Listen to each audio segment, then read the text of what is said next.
റോയ്ചായ ഒടുവിൽ AICC തീരുമാനം വന്നു. കേരളത്തിന്റെ മുഖ്യമന്ത്രി VD സതീശനാണെന്ന് പ്രഖ്യാപിച്ചു. എന്തൊക്കെ ഘടകങ്ങൾ പരിശോധിച്ചായിരിക്കും ഇപ്പോൾ അവസാനം പൊതുജന വികാരത്തിനൊപ്പം നിൽക്കാമെന്ന് ഹൈക്കമാൻഡ് തീരുമാനിച്ചത്?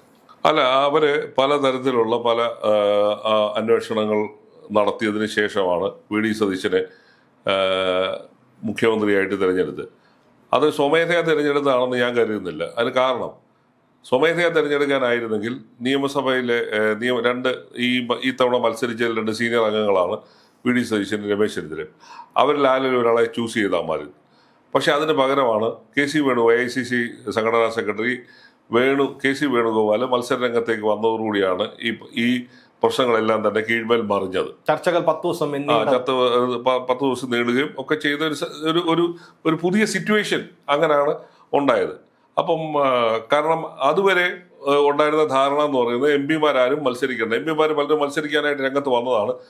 അങ്ങനെ MP-മാരും മത്സരിക്കേണ്ട എന്നൊരു തീരുമാനം AICC എടുത്തതിന് ശേഷം തിരഞ്ഞെടുപ്പ് കഴിയുന്ന ഘട്ടത്തിലാണ് ഇദ്ദേഹം ഈ മത്സര രംഗത്തെ ഭൂരിപക്ഷം കിട്ടിയാൽ മുഖ്യമന്ത്രിയാകാൻ സാധ്യതയുണ്ടെന്നുള്ള കഥകൾ പ്രചരിച്ചു തുടങ്ങി. അത് മെയ് 4-ാം തീയതി റിസൾട്ട് വന്നപ്പോഴത്തേക്ക് അദ്ദേഹം ചാടി ഇറങ്ങിക്കഴിഞ്ഞു. അദ്ദേഹവും അദ്ദേഹത്തിന്റെ അനുയായികളും ആളെ പിടിക്കാനും MLA-മാരെ കൂട്ടാനും ഒക്കെയുള്ള ശ്രമങ്ങൾ തുടങ്ങി. അപ്പോഴത്തേക്ക് ഈ സംഗതി രംഗം വഷളായി എന്ന് തോന്നുന്ന ഒരു ഘട്ടം എന്ന് പറയുന്നത് ഈ നിരീക്ഷകർ വന്ന് 2 പേര് വന്നു, MLA-മാരുടെ തലയെണ്ണൽ തുടങ്ങി. തലയെണ്ണൽ കഴിഞ്ഞിട്ട് ഇതുകൊണ്ട് ഡൽഹിക്ക് പോയി കഴിഞ്ഞ് ഈ മത്സരാർത്ഥികളായ 3 പേരെ കൂടെ വിളിക്കുന്നു. അവിടെ ചെന്ന് രമേശ് ചെന്നിത്തലയും VD സതീശനും വേണുഗോപാലും AICC-യുടെ മുമ്പാകെ, അത് പ്രത്യേകിച്ച് കോൺഗ്രസ് പ്രസിഡന്റിന്റെയും പ്രതിപക്ഷ നേതാവ് രാഹുൽ ഗാന്ധിയുടെ മുമ്പിൽ അവരുടെ അവകാശവാദങ്ങൾ ഉന്നയിക്കുന്നു, കടുംപിടുത്തത്തിൽ തന്നെ നിൽക്കുന്നു. പലവിധ ന്യായങ്ങൾ, പലവിധ കഥകളൊക്കെ ആ ദിവസങ്ങളിൽ വരുന്നു. അപ്പൊ പൊതുവെ കേട്ടിരുന്ന ഒരു വെറുതെ വേണു ക്യാമ്പിൽ നിന്ന് കേട്ടതെന്ന് പറഞ്ഞാൽ 47 MLA-മാരുടെ പിന്തുണ വേണുവിനാണ്. അതുകൊണ്ട് വേണു തന്നെയാണ് നാച്ചുറൽ ചോയ്സ് എന്നുള്ള ഒരു കഥ. വേണുഗോപാൽ ഉറപ്പിച്ചെന്ന് പറഞ്ഞു KPCC-യിൽ ലഡ്ഡു വരെ വാങ്ങിച്ചു പായസ വിതരണത്തിന് റെഡിയാവുകയും ചെയ്തു.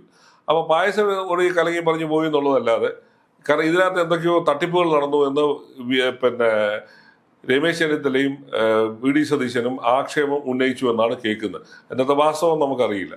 അതായത് ആ ദിവസങ്ങളിൽ, അതായത് മെയ് 10-ാം തീയതി ഉച്ചയ്ക്ക് News 18 CNN എന്ന് പറയുന്ന ഇംഗ്ലീഷ് ചാനലിനകത്ത് ഒരു വാർത്ത വരുന്നു. ആ വാർത്ത ഇങ്ങനെയാണ്: MLA-മാരിൽ 32 പേർ VD സതീശനെ പിന്തുണച്ചു, 22 പേർ KC വേണുഗോപാലിനെ, 6 പേർ രമേശ് ചെന്നിത്തലയും എന്നാണ് ഒരു വാർത്ത. ആധികാരികമായ വാർത്ത കോൺഗ്രസ് സോഴ്സിൽ നിന്ന് ലഭിച്ചതാണെന്ന് പറഞ്ഞാണ് ആ വാർത്ത അവര് പ്രക്ഷേപണം ചെയ്തത്. ആ വാർത്ത ഇതുവരെ കോൺഗ്രസ് ഹൈക്കമാൻഡോ കോൺഗ്രസ് വക്താക്കളോ ആ വാർത്ത നിഷേധിച്ചിട്ടില്ല. ആ വാർത്ത അന്തരീക്ഷത്തിൽ കിടക്കുകയാണ്. അപ്പൊ ആ ദിവസങ്ങളിൽ കേട്ടതെന്ന് പറയുന്നത്, ഈ നിരീക്ഷകർ വന്ന് കൊണ്ടുപോയ കണക്കിനകത്ത് കാര്യമായ തിരിമറി നടന്നിട്ടുണ്ടെന്നും VD സതീശന്റെ ചാൻസുകൾ ഇല്ലാതാക്കാൻ വേണ്ടി അങ്ങനെ എന്തോ നടന്നു എന്ന് വലിയ തോതിലുള്ള ആക്ഷേപവും ഹൈക്കമാൻഡിന് കത്തയക്കുകയും മെയിൽ അയക്കുകയും ഒക്കെ ചെയ്തു എന്നുള്ള അന്തരീക്ഷത്തിൽ പലവിധ കഥകളുണ്ട്. അതൊന്നും വിലയിട്ട് പുറത്തു വന്നിട്ടില്ല. അപ്പൊ VD സതീശനെ എന്തുകൊണ്ട് തെരഞ്ഞെടുത്തു എന്ന് ശ്രീജിത്ത് ചോദിച്ചല്ലോ. VD സതീശനെ തെരഞ്ഞെടുക്കാനുണ്ടായ കാരണം എന്ന് പറയുന്നത്, ഇവിടെ റിസൾട്ട് വന്ന അന്ന് മുതൽ VD സതീശനാണ് മുഖ്യമന്ത്രി ആവേണ്ടത്. പൊതുസമൂഹത്തിൽ തന്നെ വലിയ തോതിലുള്ളൊരു അത് അനുകൂലമാകുന്നു. ഘടകകക്ഷികൾ അതിന് അനുകൂലമായി സംസാരിക്കുന്നു. ഈ ഘടകകക്ഷികളെല്ലാവരും, കോൺഗ്രസിന്റെ ഘടകകക്ഷികളായിട്ടുള്ള UDF മുന്നണിയിൽപ്പെട്ട എല്ലാ ഘടകകക്ഷികളും ഈ നിരീക്ഷകരുടെ അടുത്ത് പോയി പറഞ്ഞത്, ഞങ്ങളെല്ലാവരും VD സതീശനാണ്. പിന്നെ ലീഗാണ് അതിനകത്ത് ഒരു പ്രധാന കക്ഷി. 22 പേരുള്ള ലീഗ് അത് തെരഞ്ഞെടുപ്പിന് മുമ്പ് തന്നെ അവർ ആ തീരുമാനത്തിൽ എത്തിയതായിരുന്നു. അത് കഴിഞ്ഞ് Joseph group, CMP, Kerala Congress ജയിക്കപ്പ്, അങ്ങനെ എല്ലാ പ്രധാന കക്ഷികളും, അവര് RSP, ഇവരെല്ലാം തന്നെ VD സതീശനാണ് മുഖ്യമന്ത്രി, നാച്ചുറൽ ചോയ്സ് VD സതീശനാണെന്നും ജനവികാരം VD സതീശന് അനുകൂലമായിട്ടാണെന്നും ഉള്ള ഒരു സമ്മർദ്ദം അവർ ചെലുത്തിയിരുന്നു. പക്ഷെ ഇതൊന്നും ഒരു ഘട്ടത്തിൽ കോൺഗ്രസ് ഹൈക്കമാൻഡ് അംഗീകരിക്കാൻ തയ്യാറായിരുന്നു. അവരപ്പോഴും വേണുവിനെ മുഖ്യമന്ത്രി ആക്കണം എന്നുള്ളൊരു തീരുമാനത്തിലാണ് നിന്നത്. പക്ഷെ ഒടുവിൽ ജനവികാരത്തെ കാരണം ജനങ്ങളെല്ലാം റോഡിലിറങ്ങുന്നു.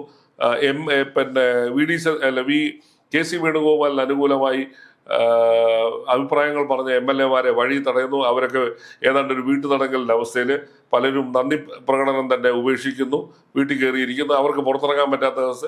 ഇന്നലെ തന്നെ കേരളത്തിലെ കോൺഗ്രസിലെ ഒരു സീനിയർ നേതാവും ബെന്നി ബെഹനാനെ പോലും തടയുന്നൊരു സ്ഥിതി ഉണ്ടായി. അങ്ങനെ ഒരു കലുഷിതമായ അന്തരീക്ഷം നിൽക്കുന്നു. കോൺഗ്രസിനെതിരെ ഘടകകക്ഷികൾ തന്നെ ഇന്ന് ഘടകകക്ഷികൾ വളരെ സീനിയർ നേതാക്കൾ പ്രേമേന്ദ്രൻ പറയുന്നു, ലീഗിന്റെ നേതാക്കൾ പറയുന്നു, അങ്ങനെ പലരും പറയുന്നു ഈ അനിശ്ചിതമായി നീട്ടിക്കൊണ്ടുപോകുന്ന നാട്ടുകാരുടെ ഇടയിൽ കോൺഗ്രസിനെ കുറിച്ചും മുന്നണിയെ കുറിച്ചും അവമതിപ്പുണ്ടാക്കുന്നു. സർക്കാരില്ലാത്ത ഒരവസ്ഥ, വിജയം ആഘോഷിക്കാൻ പോലും പറ്റാത്ത ഒരവസ്ഥ, ഇത്രയും വലിയൊരു ഭൂരിപക്ഷം കിട്ടിയിട്ട് വിജയം ആഘോഷിക്കാൻ കഴിയാത്ത ഒരവസ്ഥ. അപ്പൊ അങ്ങനെ പൊതുസമൂഹത്തിൽ കോൺഗ്രസ് ഏതാണ്ട് നാണം കെട്ട് നഗ്നരാക്കപ്പെട്ട് നിൽക്കുന്ന ഒരവസ്ഥയായിരുന്നു ഉണ്ടായിരുന്നത്.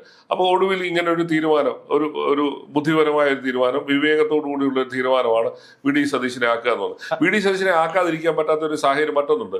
ഈ കഴിഞ്ഞ 5 വർഷം 2021 മുതൽ 2026 വരെ കേരളത്തിൽ ഛിന്ന ഭിന്നമായി കിടന്ന, മണ്ണ് തിന്ന് കിടന്ന കോൺഗ്രസ് പ്രവർത്തകരെ ഉത്തേജിപ്പിച്ച് ഇത്രയും വലിയൊരു ഭൂരിപക്ഷത്തിലേക്ക് എത്തിച്ചതിന്റെ പിന്നിലെ ഏറ്റവും വലിയ ശക്തിദായക വസ്തു എന്ന് പറയുന്നത് വി.ഡി. സതീശൻ. അതിനകത്ത് തർക്കമില്ല. കാരണം വി.ഡി. സതീശൻ കഴിഞ്ഞ 1 വർഷമായിട്ട് പറയുന്ന ഒരു കാര്യമുണ്ട്, 100-ലധികം സീറ്റ് വാങ്ങി കോൺഗ്രസ് UDF മുന്നണി അധികാരത്തിൽ വരും, ജനങ്ങൾക്ക് മെച്ചപ്പെട്ട ഭരണം നൽകും.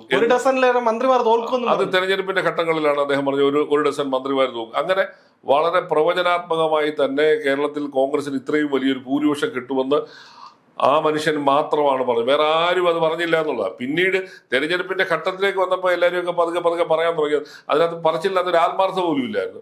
എന്നിട്ട് അദ്ദേഹം പറഞ്ഞ ഏറ്റവും സുപ്രധാനമായ ഒരു കാര്യമുണ്ട്, ഈ 100 സീറ്റ് നേടാൻ കഴിയാത്തൊരു സാഹചര്യം, അല്ലെങ്കിൽ മെച്ചപ്പെട്ട ഭൂരിപക്ഷം കിട്ടാത്തൊരവസ്ഥ വന്നാൽ ഞാൻ രാഷ്ട്രീയ വനവാസത്തിന് പോകുമെന്ന് പറഞ്ഞു. അത് രാഷ്ട്രീയ വനവാസത്തിന് പോകുക എന്ന് പറഞ്ഞാൽ അധികാര സ്ഥാനങ്ങളിലേക്ക് വരുന്നില്ല എന്നുള്ളത് തന്നെ മെസ്സേജ് കൊടുത്ത് അങ്ങനെ തന്റെ അണികളെയും പാർട്ടിയെയും മുന്നണിയെയും വലിയ തോതിൽ ആകർഷിച്ചു കൊണ്ടുവരാൻ അദ്ദേഹത്തിന് കഴിയും. പിന്നെ കേരളത്തിൽ ഈ തെരഞ്ഞെടുപ്പിലാണ്, മറ്റേത് തെരഞ്ഞെടുപ്പിനെക്കാട്ടിലും ഈ തെരഞ്ഞെടുപ്പിലാണ് മതേതര വർഗീയതയ്ക്കെതിരായിട്ടൊരു നിലപാട് സ്വീകരിച്ചുകൊണ്ട് കോൺഗ്രസിന്റെ നേതൃത്വ മുന്നണി മത്സരത്തിനിറങ്ങിയത്. അതായിരുന്നു ആ മുന്നണിയുടെ ഏറ്റവും വലിയ പ്രചരണ ആയുധം തന്നെ. അതിന്റെ കാരണക്കാരൻ സതീശനാണ് പറഞ്ഞത് വർഗീയതയ്ക്കെതിരെ വിട്ടുവീഴ്ചയില്ല, 4 വോട്ടിന് വേണ്ടി ഒരു വർഗീയ ശക്തികളുമായി കോംപ്രമൈസ് ഇല്ല. സതീശന്റെ നിലപാട് കൊണ്ടാണ് SDP-യുടെ വോട്ട് വേണ്ടെന്ന് പറഞ്ഞത്. അവരിങ്ങോട്ട് പിന്തുണ അറിയിച്ചുകൊണ്ട് വന്നിട്ട് സതീശൻ അവരെ ഓടിക്കുകയായിരുന്നു. അപ്പൊ അങ്ങനെ വർഗീയതയ്ക്കെതിരായിട്ട് വളരെ ശക്തമായ ഒരു നിലപാട് സ്വീകരിച്ചു എന്നുള്ളത് ചെറുപ്പക്കാരുടെ ഇടയിൽ, സ്ത്രീകളുടെ ഇടയിൽ വലിയ പിന്തുണ ഉണ്ടാക്കാൻ കഴിയും. പിന്നെ വെള്ളാപ്പള്ളി നടേശനെ പോലെ ഒരാൾ ഈ വർഗീയ വിഷം ചീറ്റി സമൂഹത്തിൽ ചേരിതിരിവ് ഉണ്ടാക്കാൻ ശ്രമിച്ചപ്പോഴും അതിനെതിരെയും പറയാൻ ധൈര്യം കാണിച്ച ഏക കോൺഗ്രസ് നേതാവാണ്. നമ്മളിപ്പോൾ ഈ മുഖ്യമന്ത്രി സ്ഥാനത്തേക്ക് വന്നവരൊന്നും തന്നെ ആ വിഷയത്തെക്കുറിച്ച് മിണ്ടാൻ പോലും തയ്യാറായിട്ടില്ല. കേരളത്തിലെ ഒരു കോൺഗ്രസ് നേതാവും വെള്ളാപ്പള്ളി നടേശന്റെ ഈ നിലപാടുകൾക്കെതിരെ മിണ്ടാൻ തയ്യാറായില്ല. CPM-ഉം BJP-യും സ്വതസിദ്ധമായിരുന്ന മൗനത്തിലായിരുന്നു. അവർക്ക് ഇഷ്ടപ്പെട്ട വിഷയമാണ് വെള്ളാപ്പള്ളി പറഞ്ഞുകൊണ്ട്, അതുകൊണ്ട് അവർ അതിനകത്ത് മൗനമായിരുന്നു. പക്ഷേ അതിനെ എതിർക്കാൻ ബാധ്യതയുള്ളൂ. കാരണം രാഹുൽ ഗാന്ധി ദേശീയ തലത്തിൽ വർഗീയതയ്ക്കെതിരായിട്ട് ഒരു നിലപാട് സ്വീകരിച്ച് നിൽക്കുമ്പോൾ കേരളത്തിലെ കോൺഗ്രസ്സുകാർ പേടിച്ച് നിൽക്കുകയായിരുന്നു. വെള്ളാപ്പള്ളി നടേശനെ പറഞ്ഞാൽ കോൺഗ്രസ് തോറ്റുപോകുന്നുള്ളതല്ല. വെള്ളാപ്പള്ളി നടേശൻ കോൺഗ്രസിന് മുന്നണിക്ക് 100 സീറ്റ് കിട്ടിയാൽ കാക്കമലെന്ന് പറക്കും, ഞാൻ SNDP യോഗം സെക്രട്ടറി സ്ഥാനം രാജിവെക്കും എന്നൊക്കെ തട്ടിവിട്ട ആ പുള്ളി ഇപ്പൊ കാണാൻ പോലുമില്ല. അപ്പൊ അതിന് ഈ ജനങ്ങൾ കൊടുത്തത് അംഗീകാരം, കോൺഗ്രസിനും UDF മുന്നണിക്കും കൊടുത്ത അംഗീകാരത്തിന്റെ അത് സതീശനോട് കൊടുത്ത ഒരു അംഗീകാരമാണ്. കാരണം സതീശന്റെ നിലപാടുകളാണ് അവിടെ അംഗീകരിക്കപ്പെട്ടത്. അല്ല, ഇതിനകത്ത് ഒരു കാര്യമുണ്ട്, ഈ ജനവികാരം മനസ്സിലാക്കിയില്ല, ഘടകകക്ഷികളുടെ അഭിപ്രായം പരിഗണിച്ചില്ല, ഇതെല്ലാം കടന്ന് KC വേണുഗോപാലിനെ ഇവിടെ പ്രതിഷ്ഠിക്കാൻ നടത്തിയ ഹൈക്കമാൻഡിന്റെ നീക്കമല്ലേ ഈ കോൺഗ്രസ് അണികൾ പൊതുജനമധ്യത്തിൽ ഇങ്ങനെ അപഹാസ്യപ്പെടാനുള്ള കാരണം? തീർച്ചയായിട്ടും. അതായത് തീരുമാനമെടുക്കുന്നത് കോൺഗ്രസിന്റെ എല്ലാ കാലത്തെയും, പ്രത്യേകിച്ച് ഈ 1980 ശേഷം നമ്മൾ കാണുന്നത് ഏത് വിഷയവും അതിനെ ആളിച്ച് നാശമാക്കി നാട്ടുകാരുടെ മുമ്പിൽ കോൺഗ്രസ് തല താഴ്ത്തി നിൽക്കാൻ, അല്ലെങ്കിൽ കോൺഗ്രസിന്റെ അണികൾക്ക് നാണം കെട്ട് നിൽക്കേണ്ട ഒരു അവസ്ഥ ഉണ്ടാക്കും. ഈ ഒരു തീരുമാനം കോൺഗ്രസ് അയക്കാൻ വേണ്ടി ശക്തമായ ഒരു നേതൃത്വമാണെങ്കിൽ എന്താണ് ഇതിനകത്ത് സ്റ്റേക്ക് ഹോൾഡേഴ്സ് എന്ന് പറയുന്ന 3 പേരാണ്. അവരെ 3 പേരെയും വിളിച്ച് കാര്യങ്ങൾ മനസ്സിലാക്കുന്നു. അതിനോടൊപ്പം തന്നെ ഈ നാട്ടിൽ നടക്കുന്ന ജനവികാരം എന്താണെന്ന്, കാരണം ജനവികാരം ഇല്ല. നിങ്ങൾ തെരഞ്ഞെടുപ്പ് ജയിച്ചു കഴിഞ്ഞപ്പോൾ ജനവികാരം ഇല്ലെന്ന് നാട്ടിൽ നടന്ന് പറഞ്ഞിട്ട് കാര്യമില്ല. ജനങ്ങൾ വോട്ട് ചെയ്തുകൊണ്ടും ജനങ്ങളുടെ വികാരമാണ് ഈ തെരഞ്ഞെടുപ്പിൽ പ്രതിഫലിച്ചത്, അല്ലാതെ കോൺഗ്രസിന്റെ മഹത്വമല്ല. ജനങ്ങളാണ് കോൺഗ്രസിന് അനുകൂലമായി ഒരു ഓൾട്ടർനേറ്റീവ് ഒരു കക്ഷി എന്നുള്ളതിൽ കോൺഗ്രസിനെ തെരഞ്ഞെടുത്ത അവരാണ്. അപ്പൊ പിന്നെ നിങ്ങൾ എങ്ങനെയാണ് ജനവികാരം ഇല്ലെന്ന് പറഞ്ഞത്? ജനവികാരം ഉള്ളതുകൊണ്ടാണ് നിങ്ങൾക്ക് 102 സീറ്റ് കിട്ടിയത്. അതിനെ മാനിക്കാതെ ഈ കണ്ട നാടകം മുഴുവൻ ഡൽഹിയിൽ ഇരുന്ന് നടത്തിയത് എന്തുകൊണ്ടാണ്? ഇന്നലെ സുധീരനൊക്കെ പോയി പറഞ്ഞില്ലേ നിങ്ങൾ ജനങ്ങളെ പരീക്ഷിക്കരുത് എന്ന് കോൺഗ്രസ് നേതൃത്വത്തോട് പറയേണ്ടി വന്നു. ഇന്ന് ഘടകകക്ഷികളെല്ലാം പറയുകയാണ്. അപ്പൊ ഇത് മനസ്സിലാക്കാൻ കഴിയാത്തൊരു നേതൃത്വമാണ് ഈ കോൺഗ്രസിനുള്ളത്. അല്ല, അഭിപ്രായം രൂപീകരിക്കാൻ തന്നെ കേരളത്തിലെ എല്ലാ നേതാക്കളെയും വിളിച്ചു. ഇനി വോട്ട് ചെയ്തവരെ മാത്രമേ വിളിക്കാവുള്ളൂ, ബാക്കി എല്ലാവരും അല്ല. ഞാൻ പറഞ്ഞ അതൊക്കെ കാണിക്കുന്ന ഒരു പാർട്ടി, ജനാധിപത്യ പാർട്ടി ആയതുകൊണ്ട് ഞങ്ങൾ ഇതൊക്കെ ചെയ്യുന്നത്. അതൊക്കെ അതിനൊന്നും ഒരു എക്സ്പ്ലനേഷൻ ഇല്ല. നിങ്ങൾ എന്തുകൊണ്ടാണ് ജനങ്ങളുടെ വികാരം നിങ്ങൾക്ക് മനസ്സിലാക്കാൻ കഴിയാത്തത്? അതായത് ഇവിടെ നാട്ടിലുള്ള ജനങ്ങളെല്ലാം ഒന്നടങ്കം പറയുകയാണ് വി.ഡി. സതീശനാണ് ഈ പണം നയിക്കുകയും അതിന്റെ കിട്ടാൻ അർഹതയുള്ള ഒരാളെന്ന്. അയാൾക്ക് കൊടുക്കുന്നതിന് എന്താണ് നിങ്ങൾക്ക് തടസ്സം? എന്താണ്? ഇത്രയും പേര് MLA-മാർ അങ്ങനെ പിന്തുണയ്ക്കുന്നു, ഇത്രയും വലിയ ജനസമൂഹം അയാളോടൊപ്പം നിൽക്കുന്നു, കേരളത്തിലെ ചെറുപ്പക്കാര്, മാധ്യമങ്ങൾ എല്ലാം തന്നെ വി.ഡി. സതീശൻ അനുകൂലമായ ജനവിധിയാണെന്ന് പറയുന്നു. അതെന്താണ് കോൺഗ്രസ് മാനിക്കാത്തത്?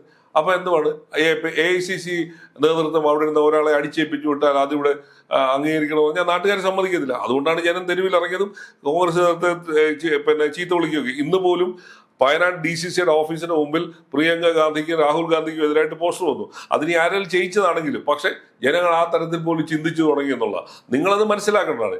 ജനവികാരം മനസ്സിലാക്കുന്നവരാണ് നേതാക്കൾ എന്ന് പറയുന്നത്. അവർക്കത് മനസ്സിലാക്കാൻ കഴിയില്ലെങ്കിലും ഈ കേരളത്തിൽ നിന്ന് പോയ മുതിർന്ന നേതാക്കളെല്ലാം AICCന് മുമ്പ് പറഞ്ഞ എന്താണ് ജനവികാരം മാനിക്കണമെന്ന്. എന്താണ് ലീഗ് പറഞ്ഞത്? ജനവികാരം മാനിക്കണം. എന്താണ് RSP പറഞ്ഞത്?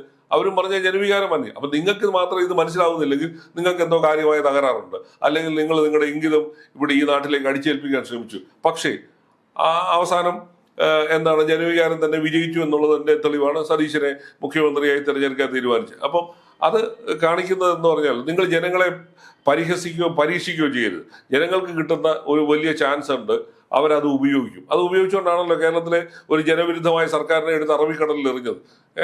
അവരുടെ ഏറ്റവും അതായത് രാജ്യസഭാ അംഗത്തിനെ പോലും തെരഞ്ഞെടുത്ത് വിടാൻ കഴിയാത്ത രീതിയിലുള്ള തിരിച്ചടിയാണ് കൊടുത്തിരിക്കുന്നത്. അത് കോൺഗ്രസ് മനസ്സിലാക്കണം. കോൺഗ്രസ് ഈ ജനവികാരം മനസ്സിലാക്കാതെ പെരുമാറിയാൽ നിങ്ങളുടെ അവസ്ഥ വീണ്ടും നിങ്ങൾ പടുകുഴിയിൽ തന്നെ. ഈ സതീശൻ എന്ന് പറയുന്ന പ്രതിപക്ഷ നേതാവിനെ നമ്മൾ കണ്ടിട്ടുണ്ട്. അപ്പൊ ഇനി ഭരണപരമായ ഒരു വലിയ പദവിയാണ് ലഭിച്ചിരിക്കുന്നത്. ഒരു ഭരണാധികാരി എന്നുള്ള നിലയിൽ നമ്മൾ സതീശനെ ഇതുവരെ നമ്മൾ അങ്ങനത്തെ ഒരു കേന്ദ്രങ്ങൾ കണ്ടിട്ടില്ല. പക്ഷെ ഇതിനു മുമ്പ് നടന്ന പല അഭിമുഖങ്ങളിലും വളരെ കേരളത്തിന്റെ ഒരു വിഷൻ, എങ്ങനെ കേരളം പോകണം എന്നെല്ലാം പങ്കുവച്ചിരുന്ന ഒരാളാണ്.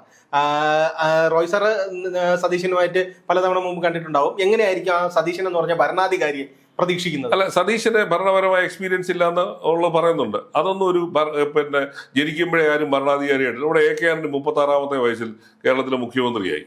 33-ാമത്തെ വയസ്സിൽ പ്രഫുല്ല എന്ന് പറയുന്ന ഒരാൾ ആസാമിൽ മുഖ്യമന്ത്രിയായിട്ടുണ്ട്. അതൊന്നുമല്ല. നിങ്ങൾ ജവഹർലാൽ നെഹ്റു 1946 ഇടക്കാല ഗവൺമെന്റിന്റെ പ്രധാനമന്ത്രിയായ എവിടെയായിരുന്നു അദ്ദേഹത്തിന്റെ ഭരണപരിചയം ഉണ്ടായിരുന്നത്? അദ്ദേഹത്തിന്റെ ഭരണപരിചയമൊന്നുമില്ല. നിങ്ങൾ ജനങ്ങളുടെ പ്രശ്നങ്ങൾ കൈകാര്യം ചെയ്യുന്നതാണ് ഭരണപരിചയം എന്ന് പറയുന്നത്. അതിനോട് നിങ്ങൾ എങ്ങനെ കാണും? നാടിന്റെ വികസനത്തിനോട് നിങ്ങളുടെ കാഴ്ചപ്പാടുണ്ട്. സതീശൻ ഈ തെരഞ്ഞെടുപ്പ് കാലത്ത് മുഴുവൻ കേരളത്തിന്റെ ഭാവി, കേരളത്തിലെ ചെറുപ്പക്കാരെ കുറിച്ചുള്ള അദ്ദേഹത്തിന്റെ കാഴ്ചപ്പാട്, വിദ്യാഭ്യാസ രംഗത്തെ എങ്ങനെ നവീകരിക്കണം, നമ്മുടെ നാട്ടിൽ എങ്ങനെ വികസനം കൊണ്ടുവരണം, തകർന്ന ആരോഗ്യ മേഖല എങ്ങനെ പുനരുജ്ജീവിപ്പിക്കണം, ഇങ്ങനെയുള്ള കാര്യത്തിനകത്ത് വിശാലമായ ഒരു കാഴ്ചപ്പാടും വലിയൊരു ഉണ്ട്. അത് വിദഗ്ധരെ കൊണ്ട് പഠനം നടത്തി അത് ജനങ്ങളുടെ മുമ്പ് വെച്ചിട്ടുണ്ട്. അപ്പം അത്തരം കാര്യങ്ങളെ കുറിച്ച് വളരെ കൃത്യമായ നിലപാടും കൃത്യമായ വിഷനും ഉണ്ട്. അതിനെ നടപ്പാക്കുന്നതേ ഉള്ളൂ. കാരണം നടപ്പാക്കാതിരിക്കാനുള്ള സാഹചര്യങ്ങൾ സാമ്പത്തികമായി കേരളത്തിന് ബുദ്ധിമുട്ടൊക്കെ ഉണ്ട്. പക്ഷെ ഒരു വിഷനുണ്ട്, ഒരു കാഴ്ചപ്പാടുണ്ട്, നടത്തിയെടുക്കാനുള്ള ഒരു മനസ്സുണ്ട്. നമ്മൾ കണ്ടതല്ലേ ഈ 5 കൊല്ലം കൊണ്ട് തകർന്നു കിടന്ന കോൺഗ്രസിനെ അധികാരത്തിലേക്ക് എത്തിക്കുന്ന തരത്തിലേക്കുള്ള പണിയെടുക്കാൻ. അതാണ് മനസ്സെന്ന് പറയുന്നത്. അതാണ് ഭരണപരിചയം എന്ന് പറയുന്നത്. ജനവികാരം കണ്ടറിഞ്ഞ് അതിനനുസരിച്ച് നീങ്ങാൻ കഴിയുന്ന ഒരാളാണ് ഏറ്റവും നല്ല ഭരണാധികാരി.